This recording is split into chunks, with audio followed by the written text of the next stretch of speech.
누가 폭력을 하는가? 그때 술을 한 잔 해서 그렇게 됐. 술을 마시면 사장님도 팹니까? 뭐 남편과 불화하다. 아내와 사이가 엄마하고 사이가 안 좋다. 그게 선생님 탓이에요. 최선을 다해서 살았는데 한다고 하는데 왜 잘 안 될까요? 이게 내 탓일까? 이런 공허한 감정이 찾아오는 자기 철학이 필요하다. 한 31년 정도 되니까요. 사람들의 감정, 그리고 사람들의 말, 이런 것들을 연구하고 제 철학을 담아서 좀 썼거든요. 50, 자기 철학에 필요한 나이를 쓴 저자 이서원입니다. 제가 그 가정폭력 상담을 제 주 전공으로 했거든요. 가해자가 바뀌지 않으면 피해자를 아무리 상담을 잘해도 집으로 돌아가면 가해자가 기다리고 있잖아요. 그러니까 원인을 제공하는 사람을 바꿔주는 게 좋다. 오랫동안 이 가해자들을 상담하는 일을 제가 해왔는데 주로 이제 남편들 상담을 했단 말이죠. 그래서 한국에서 남편들이 아내를 때리는 것이 예전에는 10명 중에 서너 명이 아내를 때렸어요. 근데 왜 폭력을 하는가 이제 원인이 궁금하잖아요. 그래서 이야기를 들어보면 가장 많이 나오는 말이 술이라는 거였어요. 그때 술을 한 잔 해서 그렇게 됐다는 이야기가 가장 많았습니다. 그럼 저는 이렇게 묻죠. 그러면 선생님, 술을 마시면 사장님도 팹니까? 그럼 그건 아니죠 그래요. 그러면 길가에 사나운 개도 팹니까? 그것도 아니죠. 그러면은 술이 원인이 아니네요. 술이 원인이면 사장도 패고 개도 패고 아내도 패야 되는데 아내만 골라서 패는 거는 술이 원인이 아닌 거네요. 그러면 네. 그래요. 그러니까 뭔가 쌓였던 것이 만만한 아내한테 술을 마시고 술김에 손으로 나가고 입으로 나가는 게 폭력이다라는 걸 제가 한 30년 하면서 끊임없이 확인을 했죠. 그러다 보니까 그 쌓여서 밖으로 나가는 게 뭐냐? 화더라고요. 폭력과 상담이라는 과목으로 15주 동안 계속 학생들하고 똑같은 질문 하나를 했어요. 누가 폭력을 하는가였어요. 누가 폭력을 하는가? 그랬더니 그 답은 학생들의 답과 제 답이 일치했는데 자기 생각만 하는 사람이 폭력을 합니다. 켈리 클락슨이라고 그분의 대표적인 노래가 Because of You라는 곡이 있어요. 엄마 아버지가 이혼하고 혼자 정말 굉장히 힘들게 청소년 시절을 보냈던 걸 노래 가사에 작사해서 직접 썼거든요. 근데 그 작사한 노래 가사 중에 두 구절에서 제가 눈물이 솟는 거예요. 이건 가정폭력의 분노의 모든 것을 얘기해주고 있다. 분노하는 사람, 폭력하는 사람들의 공통적인 건데 뭐라고 적혀 있냐면 You never thought of anyone else. 그러니까 다른 사람 생각을 한 적이 없잖아. 다른 사람이 좋은지 싫은지 힘든지 어떤지를 생각한 적이 없잖아요. 아버지한테 그렇게 하는 거거든요. You just saw your pain. 너의 상처만 봤잖아. 그러니까 폭력하는 사람들과 분노를 다른 사람한테 표출하는 사람들의 특징은 바로 이거라는 거죠. 너는 다른 사람의 입장, 처지, 마음은 헤아리지 않잖아. 너의 감정을 해소하는 데만 관심이 있잖아. 그리고 너는 단지 너의 상처만 보잖아. 그래서 저는 개인주의자와 이기주의자가 참 다르다고 생각을 하는데 우리가 혼동하는 게 참 그 사람 개인주의자 할 때 부정적으로 얘기하잖아요. 근데 정확하게 말하면 이기주의자라고 말해야 되는 거거든요. 그럼 개인주의자와 이기주의자가 무엇이 다르냐? 개인주의자는요, 자기가 좋아하는 걸 하는 사람이에요. 근데 이기주의자는 자기가 좋아하는 걸 하게 하는 사람이에요. 그러니까 혼자 낚시를 가는 건 개인주의자입니다. 근데 아내를 데려가서 라면 끓이게 하는 거는 이기주의자거든요. 꼭 손으로 폭력을 하지 않아도 입으로, 눈으로, 돈으로 여러 가지 형태로 자기 즐거운 거 취하고 자기 괴로운 거 피하려고 하고 그러면 그것은 폭력하는 사람이다. 이제 환갑이 좀 넘으신 분인데 지긋하신 분이 오셔서 그러는 거예요. 내가 여기 몇 번 오니까 내가 중소기업에서 물건을 팔려고 정말 몇 달이고 잠을 안 자면서 소비자가 뭘 좋아할까, 뭘 싫어할까 고민을 했는데 우리 아내가 뭘 좋아할까, 싫어할까에 대해서는 며칠 아니라 하루도 제대로 생각한 적이 없는 것 같다. 그래서 내가 이 손주 같은 사람들하고 같이 이런 교육을 받아야 되니까 당혹스럽기도 하고 참 후회가 된다. 이런 말씀을 하시는 거예요. 저는 그 얘기가 굉장히 인상적이었어요. 한 번도 아내가 뭘 좋아하는지 싫어하는지를 생각하지 않았다. 단지 내가 회사 일을 하는데 물건을 잘 파는데 이 뭐 돈을 많이 벌면 아내도 좋아할 것이라는 생각만 하고 아내가 날 도와주기만 바랬지 정작 그 아내에 대해서는 별로 생각을 하지 않았다 하는 고백이잖아요. 그래서 이 집은 이제 살았다라고 생각을 했죠. 그리고 상담을 다 마치고 1년 뒤쯤에 안부 전화를 드렸어요. 요즘 사모님하고 잘 사세요? 이랬더니 헤어져서 이혼했습니다. 이러는 거예요. 제가 이거 반전이잖아요. 그때 깨달으셨으면 잘 사셔야 되는데 왜 헤어지셨나 하고 궁금해서 좀 여쭤봤더니 역사라는 게 있더라고요. 그러니까 이미 좀 늦은 거죠. 사모님 마음은 이미 돌같이 단단해지고 겨울처럼 차가워졌는데 그때 약간의 뜨거운 물을 붓는 게 그다지 효과가 없었구나. 그래서 좀 씁쓸했던 경험이 있습니다. 그래서 가만히 보면 나의 하찮은 것도 중요하게 여기면서 남의 중요한 것도 하찮게 여기는 사람, 그 사람이 폭력자라고 본다면 저를 포함해서 우리 중에 폭력을 안 당해본 사람이 누가 있으며 폭력을 안 해본 사람이 누가 있느냐 하는 거죠. 그래서 폭력하는 사람은 누구인가? 그는 자기 생각만 하는 사람이다. 그러면서 이런저런 방법들을 연구한 게 분노관리연구소였고, 화와 분노는 고통이라고 생각해요. 뭔가 고통스럽기 때문에 지르는 외마디 비명, 그게 화거든요. 그래서 저는 화가 온 뿌리는 고통이지만 화를 내는 방식을 우리가 모르다 보니까 고통스러운 사람들이 외마디 비명을 지르는 건데 그것을 알아주기 어려운 이유는 나한테 상처를 주면서 그 화를 풀기 때문이다. 그래서 우리는 화난 사람을 볼 때 이렇게 봐야 되지 않을까요? 이 사람 무슨 고통 때문에 이렇게 힘들어하는 걸까? 내가 어떤 고통에 걸려서 이렇게 화가 나는 걸까? 하고 고통을 직시하는 것. 저 사람 고통스러워서 지금 저러는 거다. 내가 화가 날 때 내가 지금 고통스러워서 이러는 거다. 제가 만든 분노 카드라는 게 있는데 카드가 아주 심플합니다. 화 낼까 말까 딱 그렇게 적혀 있어요. 그러니까 화가 났을 때 화는 느낌표거든요. 생각을 안 해요. 그래서 이것을 낼까 말까로 물어보면 이거는 이성적인 소리거든. 질문은. 그걸 통해서 이게 낼 화인지 내지 말아야 할 화인지를 구별하게 되는데 그때 기준은 뭐냐면 이 사람이 작정하고 나를 곤란하게 하려고 나를 죽이려고 일부러 그러는가 고의성이 있는가를 보면 아들은 고의성이 있은 적이 20년 동안 한 번도 없어요. 단지 장난감을 가지고 싶었을 뿐이거든요.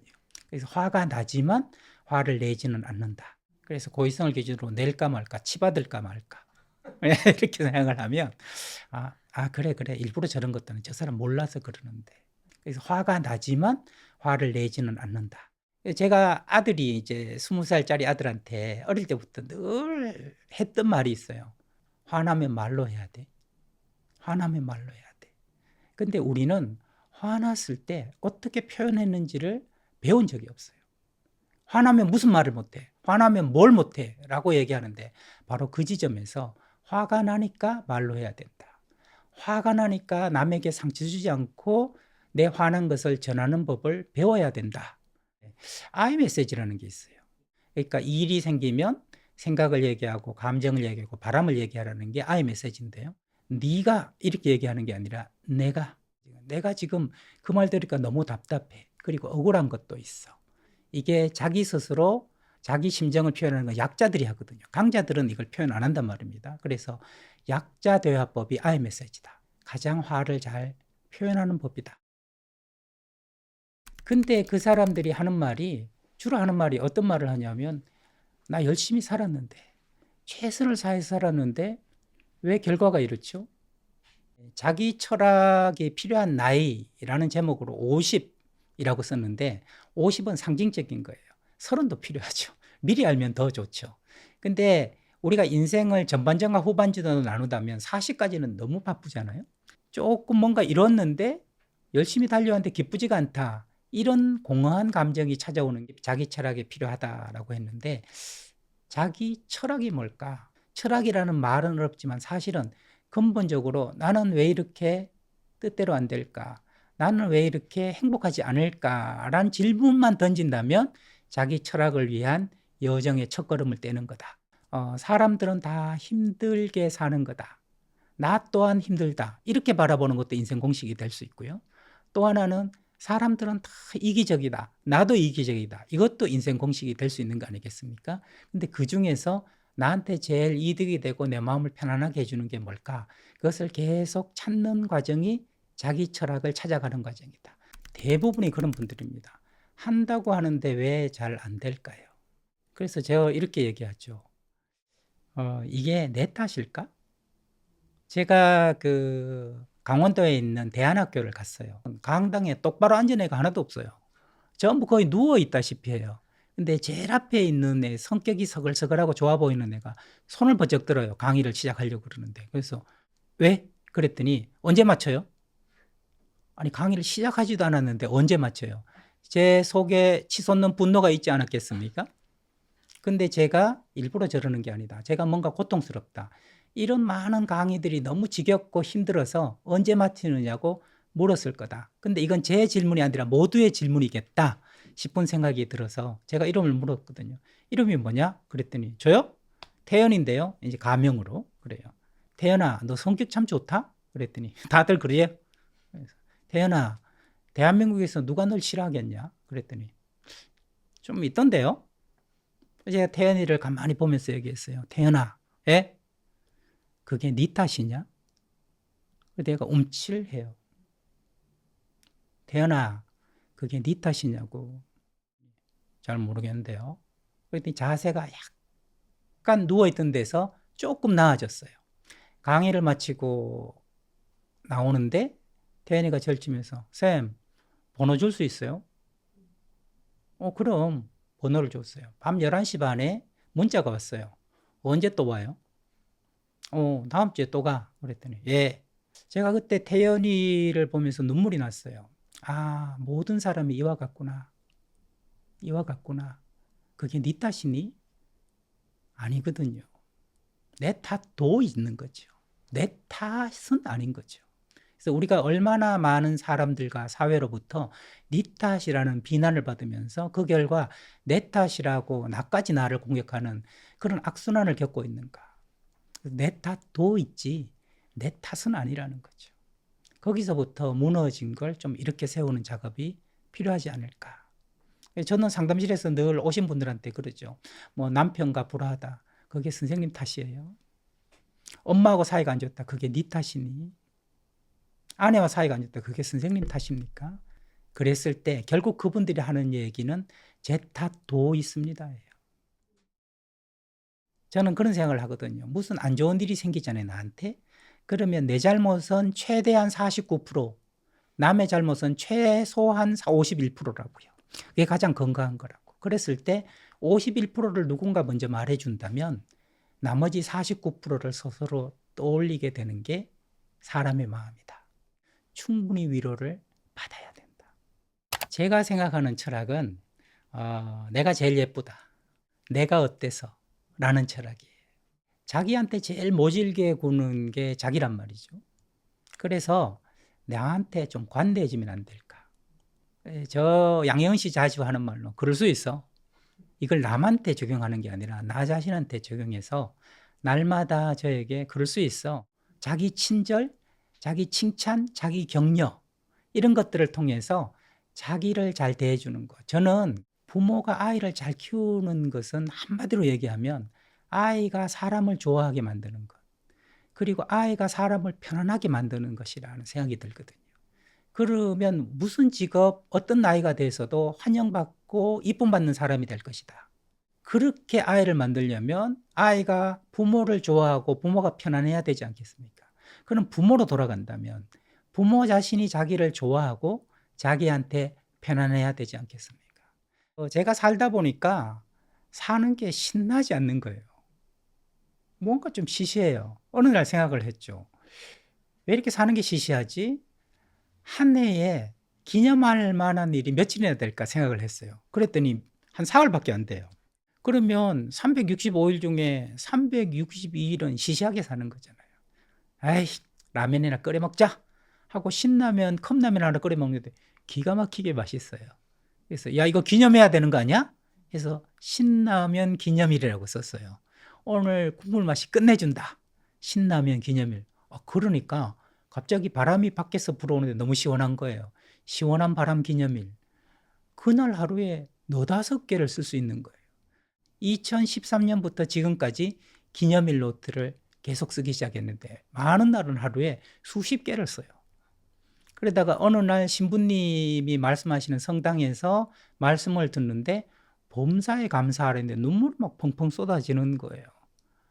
나 그거 아는데, 범사에 감사하는 게 뭔지 아는데, 정말 작은 기쁨이 얼마나 튼튼한 기쁨이고 고마운 건지 아는데, 저에게 편안해지고 다른 사람에게 당당해지는 것, 그 비결은 저를 제가 좋아하는 수밖에 없다. 그럼 내가 이렇게 좋은데 다른 사람도 다 좋은 사람 아이가? 이런 생각이 제 속에서 자연스럽게 나오는 거. 이게 제 철학입니다. 나를 좋아하면 다른 사람도 자연히 좋아하게 된다. 내가 편하면 다른 사람도 편하다. 만약에 누가 저한테 선생님 31년 동안 그 가족들과 많은 분들을 상담하면서 깨달은 사람들의 공통 소망, 바람이 있느냐고 묻는다면 저는 두 가지를 얘기하고 싶어요. 사람들은 다 이렇게 두 팔을 벌리고 나 안아줘. 그리고 또 두 팔을 벌리고 나 알아줘. 우리가 애가 길을 가다가 넘어지잖아요. 그러면 엄마 안아줘.